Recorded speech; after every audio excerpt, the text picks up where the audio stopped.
Radio Clédou, c'est tout un monde entre vos oreilles.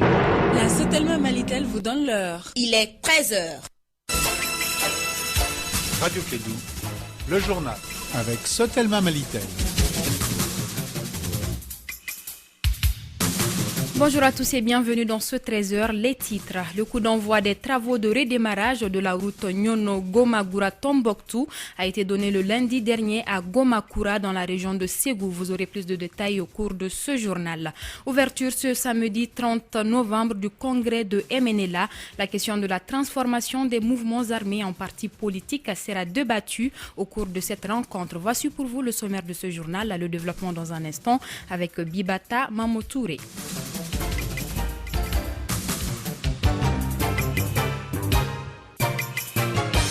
Bonjour à tous et bienvenue. Suite à la mort de 13 soldats français, ça murmure dans les chancelleries et chez certains partenaires que la gestion de la crise par les armes n'est plus la seule arme.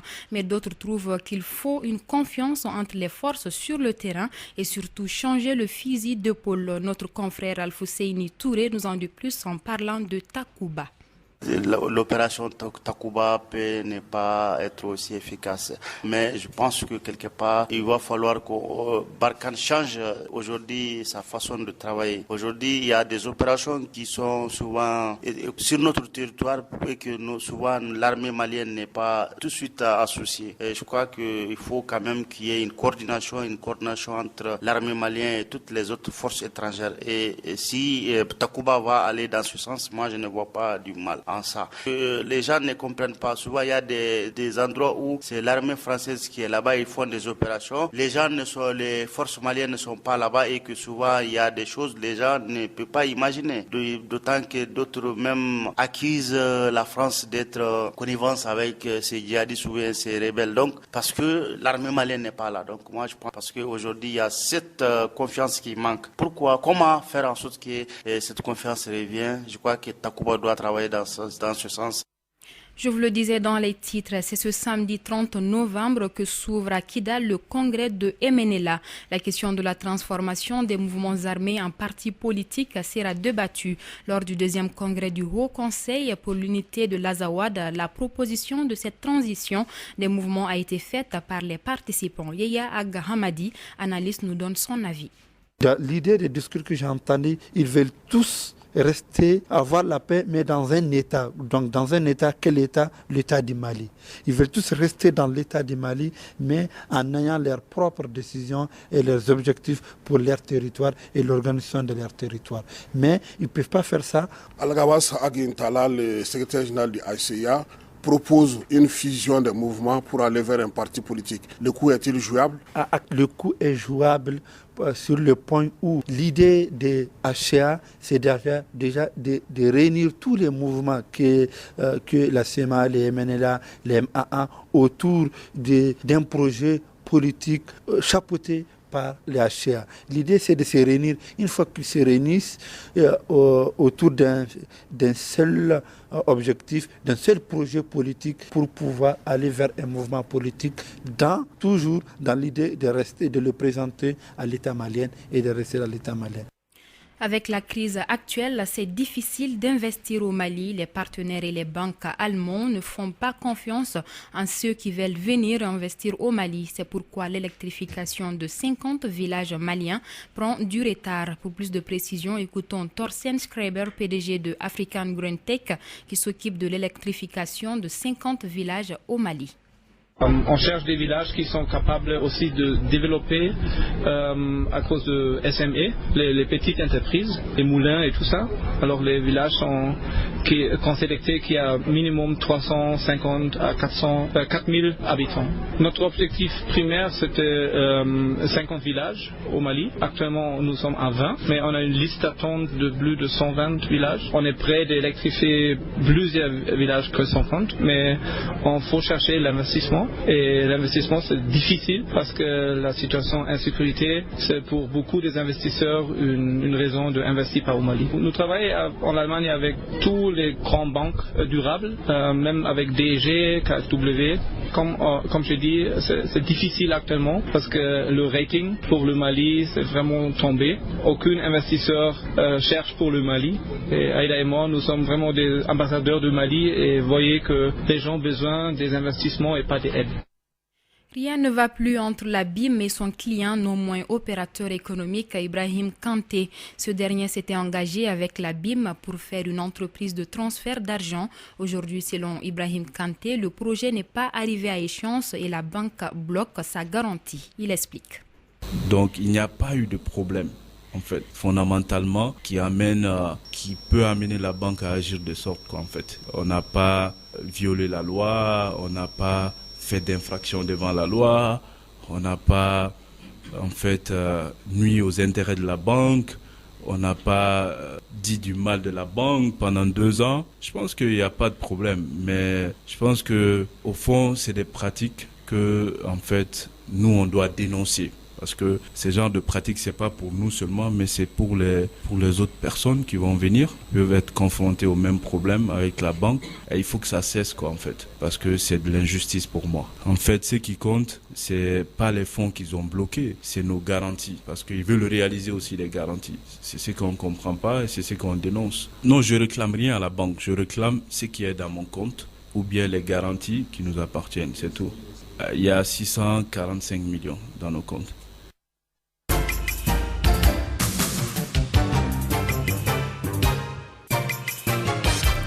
Le coup d'envoi des travaux de redémarrage de la route Nyono-Gomakura-Tombouctou a été donné le lundi dernier à Gomakura, dans la région de Ségou. Cette route va contribuer plus au désenclavement de la 6e région en vue de son intégration efficiente à l'économie nationale. La cérémonie était présidée par le Premier ministre Dr Boubou Cissé. Astan Diawara nous en parle.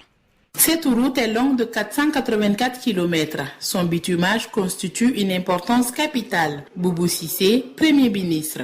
La route, c'est un projet structurant, comme vous le voyez, prend son origine dans une zone de production agricole. Nous sommes dans une zone importante de l'Office du Niger. La route va permettre de désenclaver et de lier la zone de production à la zone de commercialisation et de consommation de ces biens-là. Cela est important parce que ça veut dire que les revenus des paysans et des communautés qui sont dans cette zone vont augmenter grâce à l'acheminement d'abord et puis à la vente des produits qu'ils cultivent ici. Le représentant de l'Union européenne, Bar Ouvri, affirme l'engagement de l'Institut aux côtés de l'État malien pour la réalisation de ces travaux routiers. Je confirme que l'Union européenne est résolument engagée aux côtés de l'État malien pour poursuivre la réalisation de cet important projet structurant, assurant l'unité du Mali. La contribution à la mise en œuvre de l'accord pour la paix et la réconciliation du Mali est aussi inclue dans cette initiative. D'après le Ségal Makanfili Dabo, la construction de la route Gomakura-Tombouctou est un projet qui a démarré en 2010 et financé sur les fonds européens de développement FED. Le coût est réalisé à hauteur de 25,5 milliards de francs CFA. Un colloque sur la population, la démographie et le peuplement au Mali, la problématique de la transition et du dividende démographique au cœur des discussions de 2 jours. La rencontre est organisée par le Centre d'études et de réflexion au Mali. On écoute Moussa Mara du CERM au micro de Harounaba. Ce n'est pas pour autant que ces sujets sont difficiles qu'il ne faut pas les aborder. Quand nous avons à cœur de faire avancer les débats, les réflexions, pour que le pays puisse en bénéficier, pour que les autorités qui étaient nombreuses ici puissent en bénéficier, il faut qu'on ait le courage d'aborder les sujets sensibles. Nous avons beaucoup de partenaires du Mali qui sont présents. L'Agence française de développement, la Banque mondiale, nous avons le FINIAP, nous avons aussi la Fondation Frédéric Ebert et tous les partenaires du CERM qui sont là, mais nous avons les ministères. Le ministère de l'aménagement du territoire et de la population, le ministère de l'administration du territoire, le ministère de la santé et d'autres ministères qui sont intéressés sur les questions de famille et de population. Et nous avons aussi la société civile, nous avons les acteurs politiques. Donc l'ensemble des forces vives du pays sont représentées ici et des experts qui connaissent ces choses, qui connaissent d'autres expériences dans d'autres pays, sur d'autres continents et qui vont nous éclairer dans ces débats. Nous souhaitons au niveau du CERM que les débats soient francs, qu'il n'y ait pas de sujet tabou. Bientôt une nouvelle salle de spectacle dans la ville de Kati, financée par l'ANCIT. À travers le conseil de cercle de Kati, cette infrastructure permettra à la jeunesse de la ville garnison de Kati d'avoir un espace de loisirs et de distraction. Le maire de la commune urbaine de Kati, Yoro Welegem, a effectué une visite de terrain. C'est une salle que nous avons obtenue grâce au concours du conseil régional à travers l'ANCT. Qu'est-ce que ça peut vous apporter? Beaucoup de choses. Kati n'a pas de salle de spectacle digne de ce nom. Vous-même, vous voyez, c'est quelque chose de grandiose. On peut travailler ici en Kati, mais les gens de Bamako aussi peuvent organiser quelque chose ici. Donc j'ai tout à gagner en ayant cette salle-là qui va faire en sorte que la jeunesse de Kati va s'épanouir. C'est une salle de spectacle, comme on l'a dit. On peut faire du théâtre, on peut jouer du ballon-fond, on peut jouer des films, on peut faire des conférences aussi. Donc en un mot, c'est multifonctionnel, mais la salle multifonctionnelle, réellement, nous allons l'avoir également. Parce que c'est un projet, une salle multifonctionnelle. Nous avons eu déjà l'accord du conseil régional toujours, qui nous appuie vraiment. C'est le lieu de les remercier. Donc vraiment, nous sommes très heureux d'avoir cette salle-là au profit de toute la population de Kati.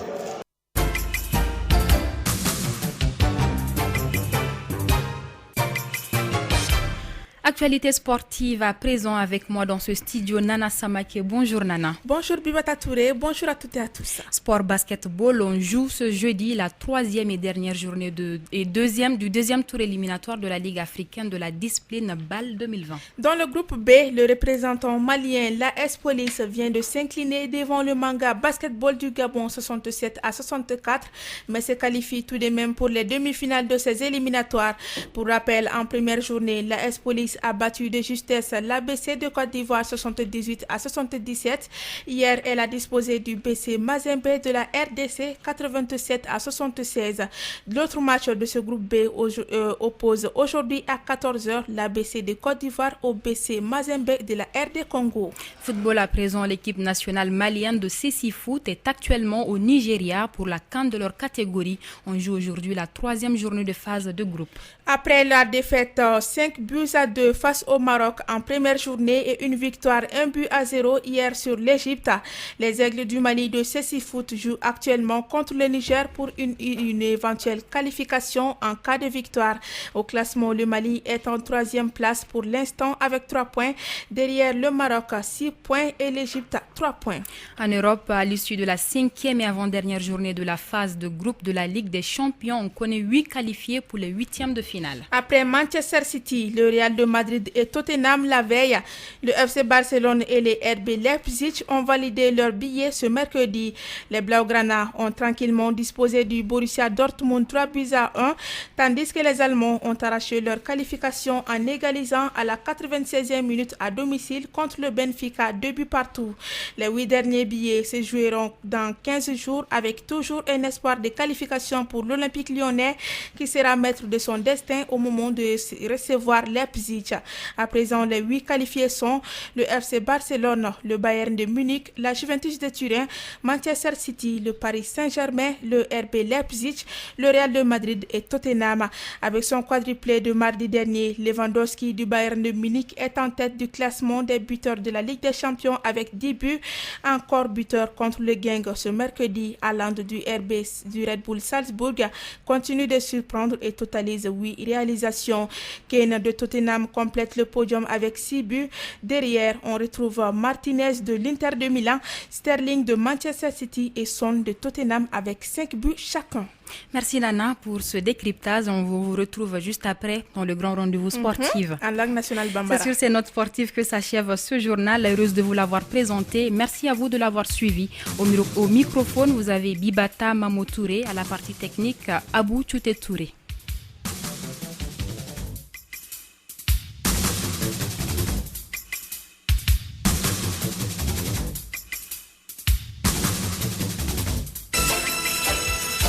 Radio Clédou, le journal avec Sotelma Malitel. Ici, Radio Clédou, c'est tout un monde.